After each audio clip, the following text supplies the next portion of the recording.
नमस्कार, बहुत स्वागत है आपका छत्तीसगढ़ दिन भर के इस बुलेटिन में। मैं हूं आपके साथ ऋतु ज्ञानवानी। बुलेटिन में सबसे पहले बात करते हैं नए जिले की सौगात की। सीएम भूपेश बघेल ने आज मनेन्द्रगढ़, चिरमिरी, भरतपुर जिले का शुभारंभ किया है और नए जिले वासियों को 200 करोड़ 73 लाख रुपए के विकास कार्यों की सौगात दी और इसी अवसर पर मुख्यमंत्री का जमकर स्वागत किया गया। मुख्यमंत्री ने अपने अभूतपूर्व अभिनंदन के लिए क्षेत्रवासियों का आभार जताया और नए जिले की बधाई और शुभकामनाएं दी। लोगों को संबोधित करते हुए सीएम भूपेश बघेल ने कहा कि क्षेत्रवासियों की वर्षों पुरानी मांग पूरी हुई। उन्होंने चिरमिरी के 100 बिस्तर अस्पताल को जिला अस्पताल बनाने की घोषणा की। मनेन्द्रगढ़ के सिद्ध बाबा मंदिर को पर्यटन विभाग द्वारा विकसित करने और मनेन्द्रगढ़, चिरमिरी, भरतपुर के विकास के लिए 3-3 करोड़ देने की घोषणा की।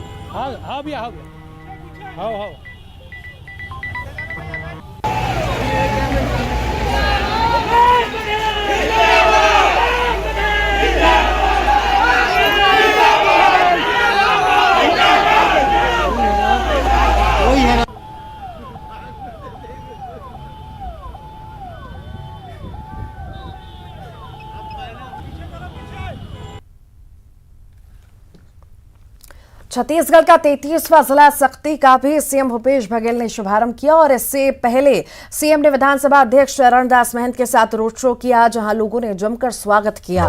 इस अवसर पर मुख्यमंत्री भूपेश बघेल ने सक्ती जिले वासियों को 153 करोड़ 6 लाख रुपए के 309 विकास कार्यों की सौगात दी।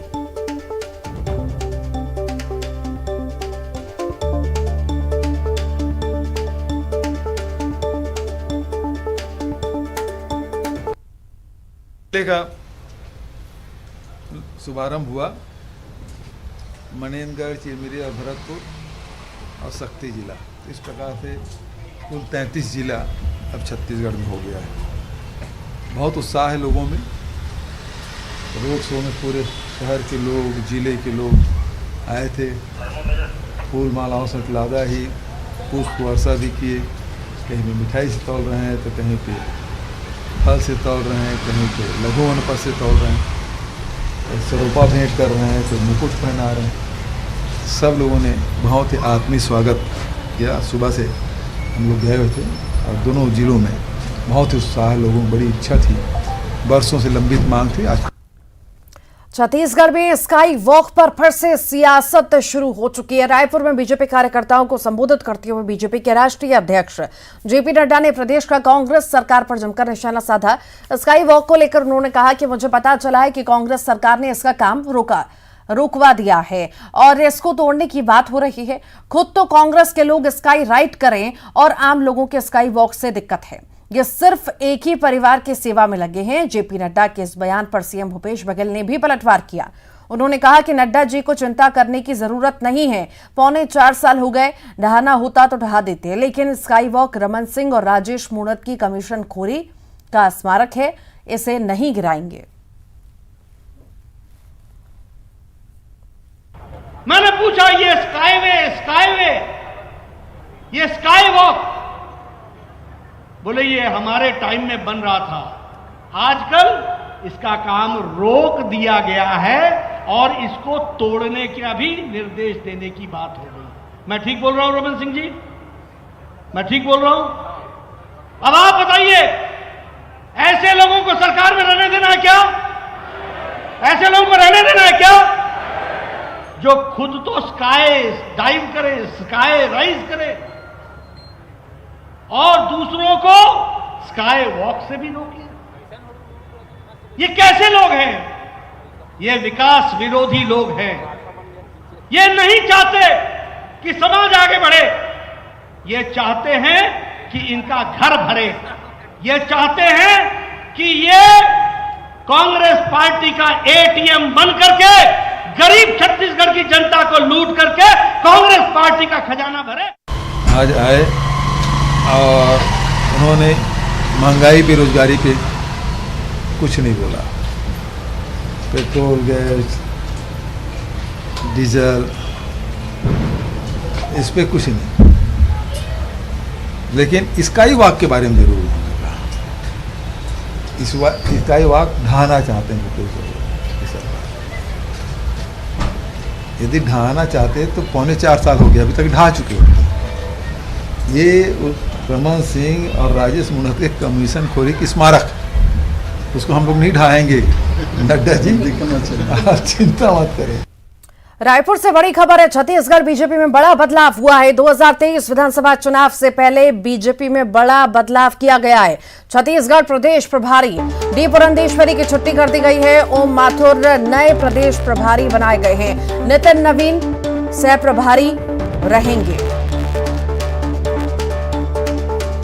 छत्तीसगढ़ बीजेपी में बड़ा बदलाव देखने को मिला है। 2023 विधानसभा चुनाव से पहले बीजेपी ने यह बड़ा बदलाव किया है। डी पुरंदेश्वरी की अब छुट्टी हो चुकी है। बीजेपी ने बड़ा बदलाव 2023 से पहले किया है। छत्तीसगढ़ प्रदेश प्रभारी डी पुरंदेश्वरी की छुट्टी हो चुकी है। ओम माथुर अब नए प्रदेश प्रभारी बनाए गए हैं।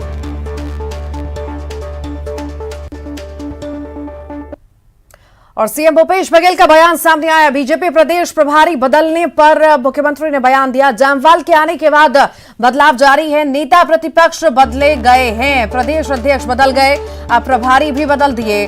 अब सह प्रभारी की बारी है। देखना है कि वे कितने दिनों तक चल पाते हैं।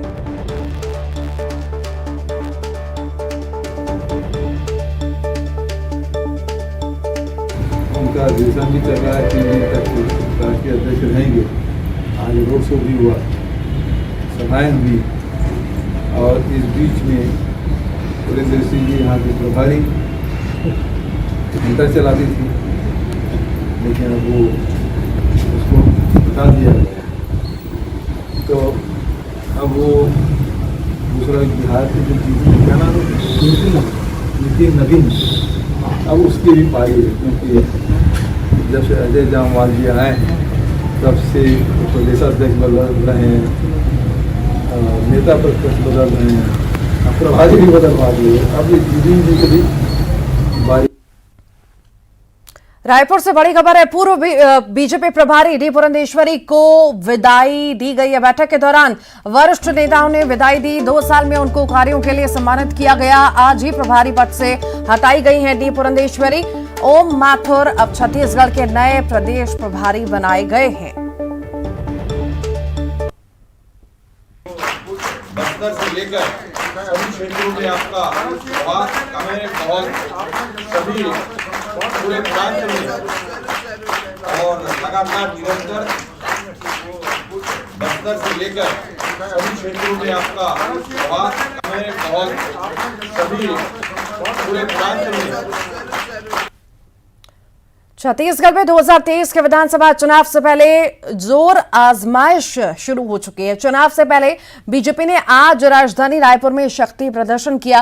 रायपुर के साइंस कॉलेज ग्राउंड में बीजेपी के राष्ट्रीय अध्यक्ष जेपी नड्डा ने हुंकार भरी और प्रदेश के 51,000 बीजेपी कार्यकर्ताओं को संबोधित किया।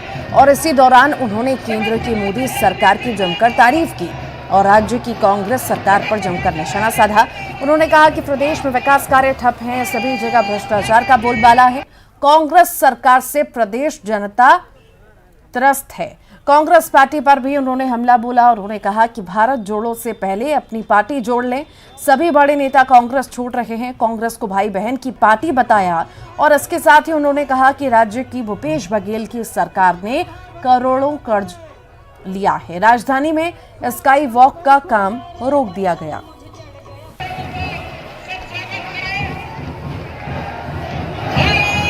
कि चाहे वो कुशाभाऊ ठाकरे जर्नलिज्म की यूनिवर्सिटी हो, चाहे वो टेक्निकल यूनिवर्सिटी दुर्ग में हो, फिर चाहे वो पंडित सुंदरलाल शर्मा ओपन यूनिवर्सिटी हो, और फिर चाहे रायपुर में all India institute of medical sciences AIIMS Raipur हो, ये सब कुछ दिया है तो वो भारतीय जनता पार्टी ने दिया है और अटल बिहारी वाजपेयी जी ने दिया। कि आदरणीय प्रधानमंत्री मोदी जी ने भारत की राजनीति की संस्कृति बदल डाली है। राजनीति की संस्कृति बदल गई। एक समय था जब भूपेश बघेल जैसे लोग भाई भाई से लड़ाते रहे हैं, जब भूपेश बघेल जैसे लोग इलाके को इलाके से लड़ाते रहे, जब जाति के नाम पर वोट मांग करके समाज को खंडित करते रहे, जब भ्रष्टाचार के सहारे लोगों को गुमराह करते रहे हैं।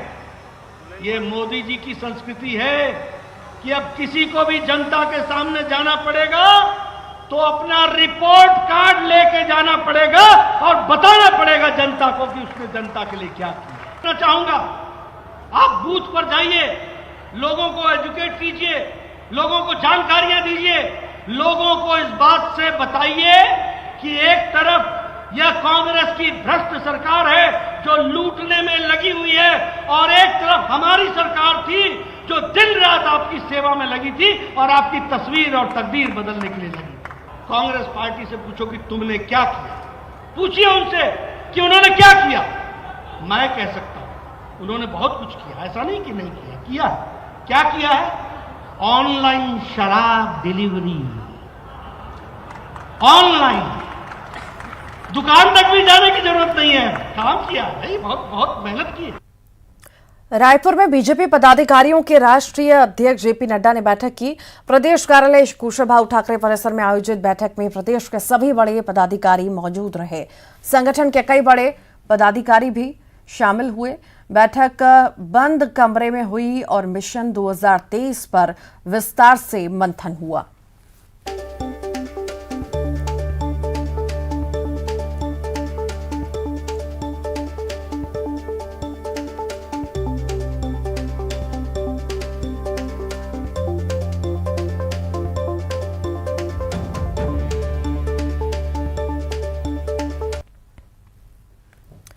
छत्तीसगढ़ में हो रही आरएसएस की बैठकों को चुनाव से जोड़ने के मुद्दे पर अखिल भारतीय प्रचार प्रमुख सुनील आंबेडकर ने कहा कि संघ की बैठकें बहुत पहले से तय होती हैं और योजना भी पहले ही बना ली जाती है।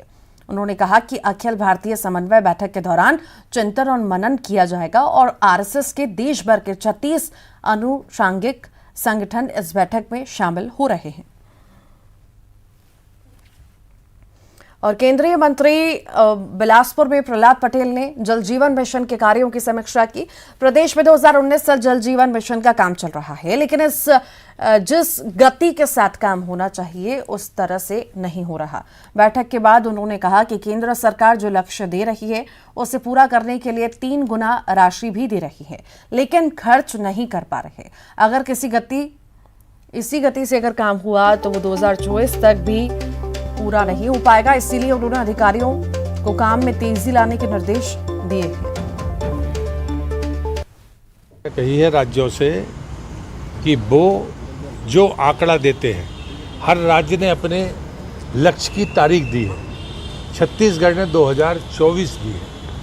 अगर इस रफ्तार से चलेंगे तो हम 2024 में लक्ष्य प्राप्त नहीं कर सकते। ये बात आप तय राज्य सरकार। बलौदाबाजार से बड़ी खबर है। 3 अधिकारियों को नोटिस जारी हुआ है। एकलव्य आवासीय विद्यालय सोना खान का यह पूरा मामला आपको बता रहे हैं। दरअसल खाने की समस्या थी और 3 अधिकारियों पर गाज गिरी है। नोटिस जारी किया गया है कलेक्टर द्वारा। सहायक आयुक्त, प्रिंसिपल और हॉस्टल अधीक्षक को नोटिस जारी हुआ है। छत्तीसगढ़ बाल संरक्षण आयोग ने निरीक्षण किया था और कई सारी खामियां पाई गई थी। उसके बाद 3 अधिकारियों पर कार्रवाई हुई है। और इसी के साथ ही फिलहाल के लिए इस बुलेटिन में इतना ही। खबरों का सिलसिला लगातार जारी है।